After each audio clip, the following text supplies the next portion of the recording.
CM Chandrababu ఢిల్లీలో బిజీగా గడుపుతున్నారు. వరుసగా కేంద్ర మంత్రులతో సమావేశమయ్యారు చంద్రబాబు. అమిత్ షా, నిర్మలా సీతారామన్, అశ్విని వైష్ణవ్, సిఆర్ పాటిల్, శివరాజ్ సింగ్ చౌహాన్తో సమావేశమై రాష్ట్రానికి సంబంధించిన అంశాలపై చర్చించారు. ముందుగా కేంద్ర హోంమంత్రి అమిత్ షాతో భేటీ అయిన చంద్రబాబు రాజధాని అమరావతికి చట్టబద్ధత వ్యవహారంపై చర్చించినట్టుగా సమాచారం.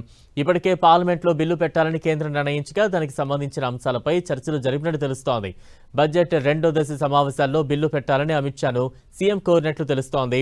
దీంతో పాటు రాష్ట్రానికి చెందిన మరికొన్ని అంశాలపైన కేంద్ర హోంమంత్రితో సీఎం చంద్రబాబు చర్చించినట్టు తెలుస్తోంది. అనంతరం నిర్మలా సీతారామన్తో సమావేశమయ్యారు.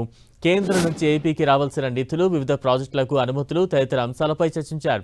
అలాగే జలశక్తి శాఖ మంత్రి సిఆర్ పాటిల్తో భేటీ అయి పోలవరం ప్రాజెక్ట్, జల్ జీవన్ మిషన్ పథకానికి నిధులు, పోలవరం ప్రాజెక్టు నిర్మాణ పురోగతిపై చర్చించినట్టు తెలుస్తోంది. ఆ తర్వాత కేంద్ర మంత్రి అశ్విని వైష్ణవ్తో భేటీ అయ్యారు సీఎం చంద్రబాబు. రాష్ట్రంలోని వివిధ రైల్వే ప్రాజెక్టుల పూర్తి, కొత్త రైలు మార్గాలు, సర్వీసులు నడపాలని కేంద్ర మంత్రికి వినతి పత్రం అందించారు.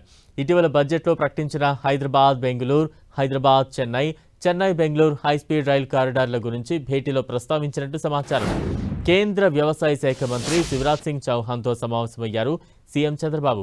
రాష్ట్రంలో వ్యవసాయం సహా అనుబంధ రంగాల అభివృద్ధికి తీసుకుంటున్న చర్యలపై కేంద్ర మంత్రితో సీఎం చర్చించారు. పీఎం ప్రణామ్ పథకం కింద ఏపీ కమ్యూనిటీ మేనేజ్డ్ న్యాచురల్ ఫార్మింగ్ను విస్తరించడానికి నిధులు విడుదల చేయాలని కోరారు. రసాయన ఎరువుల వాడకం తగ్గించడం వల్ల అందించే ప్రోత్సాహకాలను ఇవ్వాలని విజ్ఞప్తి చేశారు. 2024-25 సంవత్సరానికి సంబంధించి 216 కోట్లు ఇవ్వాలని కోరారు. ఏపీలో కొబ్బరి సాగు అభివృద్ధి చేయడానికి 200 కోట్ల సాయం చేయాలని విజ్ఞప్తి చేశారు. ఏపీలో మఖానా డెవలప్మెంట్ బోర్డు ఏర్పాటు చేయాలని కోరారు.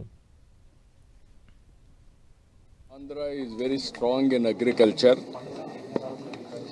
This present year, we are contributing 9.9% GDP contribution to the nation.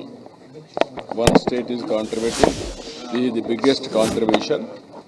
We are also changing crops, horticulture, aquaculture, and coconut, cashew, coffee, cocoa, and also all commercial crops we are growing in a big way. Palm oil also we are very strong. So with all these things, I am seeking their guidance how to take to next level. Honorable Minister has helped me in introducing the best practices. He also instructed his departments to prepare an action plan and value addition basing on requirements. I am totally thankful to him. I am confident Andhra will emerge as a leader in agriculture department. I am totally, even we are very strong in micro irrigation. We are number 1 or 2 closely in the nation itself. Even this budget again 50 crores is helping.